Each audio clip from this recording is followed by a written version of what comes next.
Psychology के बारे में, मनोविज्ञान के बारे में कि साइकोलॉजी होती क्या है, मनोविज्ञान क्या है। तो अगर हम बात करें चाइल्ड साइकोलॉजी के तहत, वो बीटीसी हो या डीएलएड हो, या अगर मैं बीएड की बात करूं, या जो टीचर्स एलिजिबिलिटी टेस्ट होते हैं, इन सारे एग्जाम्स में, वो चाहे एक शैक्षणिक परीक्षा हो, वो चाहे कॉम्पिटिटिव एग्जाम हो, सारे उसमें जो है ये क्वेश्चंस, इनसे संबंधित प्रश्न जो है पूछे जाते हैं। तो ये उन सभी के लिए बहुत ज़रूरी है। तो कृपया आप ये पूरा वीडियो देखें और समझें कि साइकोलॉजी यानी मनोविज्ञान होता क्या है, उसके टर्मिनोलॉजी के बारे में, उसकी डेफिनेशंस के बारे में डिफरेंट साइकोलॉजिस्ट ने जो दी है। तो बिना समय गंवाए देखते हैं दोस्तों, साइकोलॉजी मनोविज्ञान।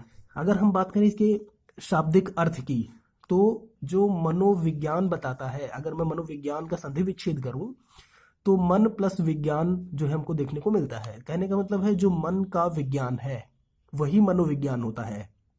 याद रहे, जो पहले की डेफिनेशन थी और आज के आधुनिक उसमें युग में जो डेफिनेशन है मनोविज्ञान की, हम पहले से लेकर के आज तक के उसमें पढ़ेंगे। तो पहले क्या था कि मनोविज्ञान टर्मिनोलॉजी को, इसको तोड़ने पर क्या होता था, मन का विज्ञान जो है हमको देखने को मिलता था। तो कहते थे कि जो मन का विज्ञान है वही मनोविज्ञान है।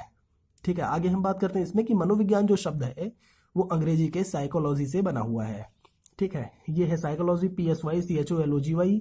इसको जो है दो भागों में तोड़ा गया है।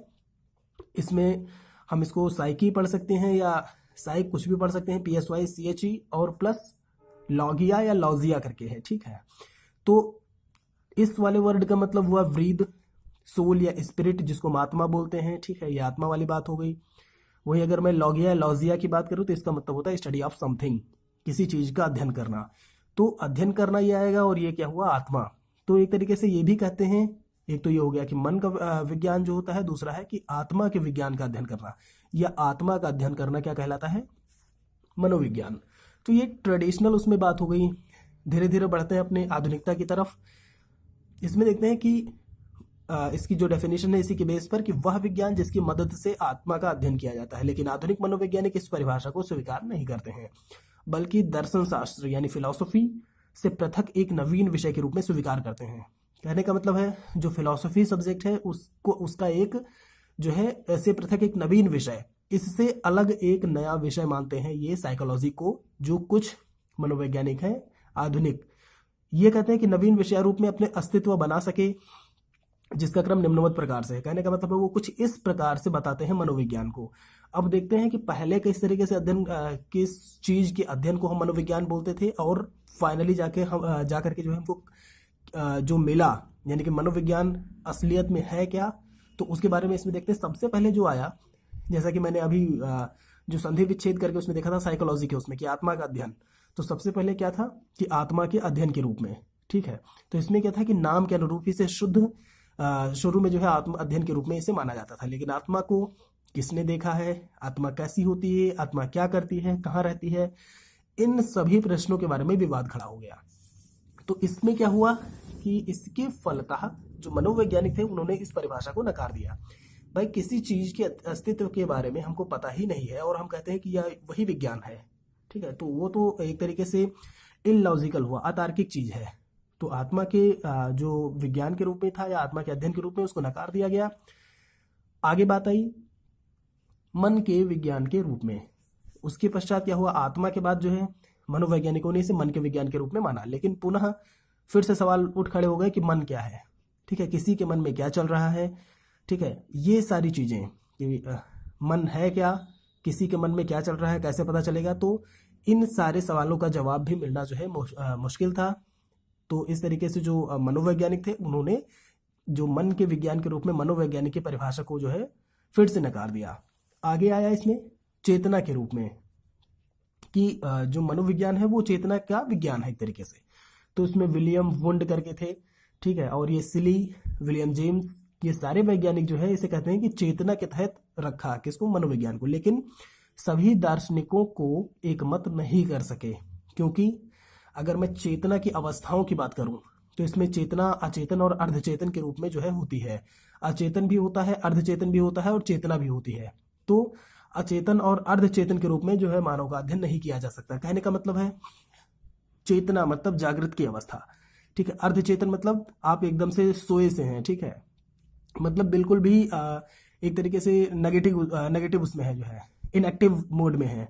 और मैं अचेतन की बात कर दूं एक तरीके से, तो आप बिल्कुल से कंप्लीटली इनएक्टिव मोड में हैं, कुछ भी आपको समझ में नहीं आ रहा। जैसे एक तरीके से वो बोलते हैं ना कि आ, बेहोशी के उसमें जो है कुछ भी नहीं समझ में आ रहा आपको। तो उस समय आप किसी मनुष्य के मानव के स्वरूप का अध्ययन कैसे करेंगे, अचेतन और अर्धचेतन की अवस्था में। तो इस तरीके से जो चेतना के विज्ञान के रूप में जो परिभाषा थी, वो भी उसको भी एक सिरे से नकार दिया गया कि ये भी परिभाषा सही नहीं है। उसके बाद आया कि व्यवहार के विज्ञान के रूप में। तो अगर मैं बात करूं 20वीं शताब्दी आते आते स्किनर, वॉटसन, वुडवर्थ, इन मनोवैज्ञानिकों ने मानव व्यवहार के अध्ययन के रूप में जो है इसे स्वीकारा, और अंततः मनोवैज्ञानिकों का यही रूप स्वीकार हुआ। कहने का मतलब है स्किनर थे, वॉटसन थे, वुडवर्थ थे, इन सारे मनोवैज्ञानिकों ने जो है इसे बिहेवियर के मतलब बिहेवियरल साइंस के रूप में माना। इन्होंने कहा कि व्यवहार का जो अध्ययन है वही क्या है, मनोविज्ञान है। तो इस तरीके से फाइनली इसी व्यवहार के अध्ययन को जो है स्वीकार किया गया। इसी के तहत वुडवर्थ ने जो है एक डेफिनेशन दी, अपनी परिभाषा दी। उसमें इन्होंने बताया कि मनोविज्ञान ने सर्वप्रथम आत्मा के रूप का त्याग किया, जो है यानी आत्म के रूप का त्याग किया, फिर मन के रूप का, उसके बाद चेतना के रूप का त्याग किया, और अब वह व्यवहार रूप या विधि के रूप में जो है वो स्वीकार किया गया है उसको। तो कह सकते हैं कि व्यवहार का अध्ययन, और याद रहे दोस्तों इसमें मैं केवल ह्यूमन बिहेवियर की बात नहीं कर रहा हूँ, स्टडी ऑफ ह्यूमन बिहेवियर की नहीं बात कर रहा हूँ, यहाँ पर एनिमल्स के बिहेवियर की भी बात की जाएगी। कहने का मतलब है मनुष्य और जीव जंतुओं के व्यवहार का अध्ययन ही मनोविज्ञान है। आपसे कोई सिंपली पूछ रहा है तो आप ही बता सकते हैं कि जीव जंतुओं और मनुष्यों के व्यवहार का अध्ययन ही क्या है, मनोविज्ञान है। इसमें वॉरेन ने अपनी अलग परिभाषा दी। वॉरेन ने बोला कि जो मनोविज्ञान है वो जीवधारी व वातावरण की प्रारंभिक अंतरक्रिया से संबंधित है।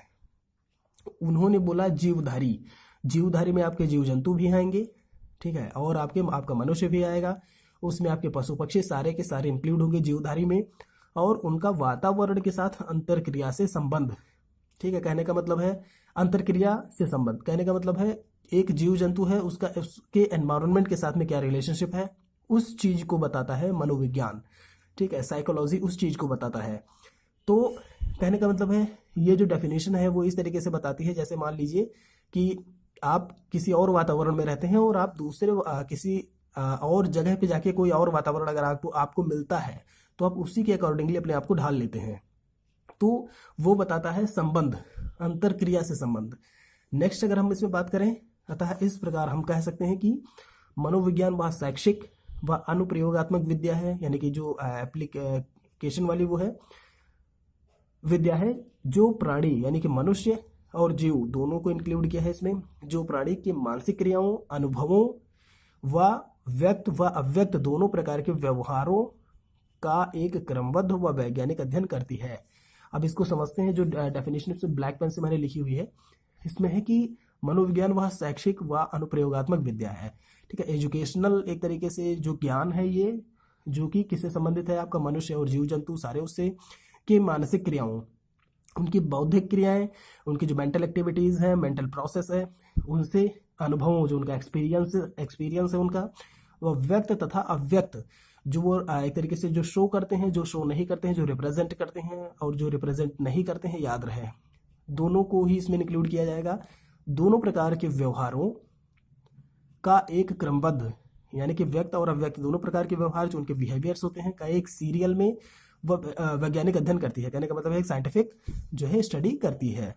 तो इसमें अगर हम बात करें वही मानसिक प्रक्रियाओं के तहत, अगर मैं बात करूं कि जो मेंटल प्रोसेस है, मेंटल एक्टिविटीज हैं, उनके तहत क्या क्या चीजें आएंगी, तो आपकी संवेदना है, सेंसेशन, अवधान जिसको हम अटेंशन बोलते हैं, प्रत्यक्षण इस यानी कि परसेप्शन, सीखना लर्निंग जिसको बोलते हैं, अधिगम जिसको बोलते हैं, इसमें स्मृति वाली बात, याद रखने वाली बात, मेमोरी, चिंतन आदि जो है इसमें आते हैं। तो आपके मानसिक प्रक्रियाओं में ये सारी की सारी जो है आपकी प्रक्रियाएं उसमें शामिल होंगी। सांवेगिक प्रक्रियाएं हैं, ये सारी जो है आपकी मानसिक प्रक्रियाओं के तहत शामिल होंगी। तो अगर हम इसके ध्येय की बात करें मनोविज्ञान के, तो व्यवहार विषयक नियमों की खोज करना ध्येय इसका। अगर मैं बात करूं मनोविज्ञान का तो यह है व्यवहार विषयक जो है नियमों की खोज करना। तो मित्रों, इस तरीके से आज के अपने इस वीडियो में हमने बात की विस्तृत रूप से कि मनोविज्ञान होता क्या है, उसके डिफरेंट फॉर्म्स, जो डिफरेंट जो मनोवैज्ञानिक थे उनकी डेफिनेशंस के बारे में। आप सभी से अनुरोध है कि स्क्रीन पर आ रहे इन बाएं और दाएं साइड के वीडियोस को भी आप ज़रूर देखें, और अगर चैनल को अभी तक सब्सक्राइब नहीं किया है तो प्लीज़ इसे सब्सक्राइब कर लें। बेल आइकन को भी दबाना ना भूलें, जिससे कि मेरे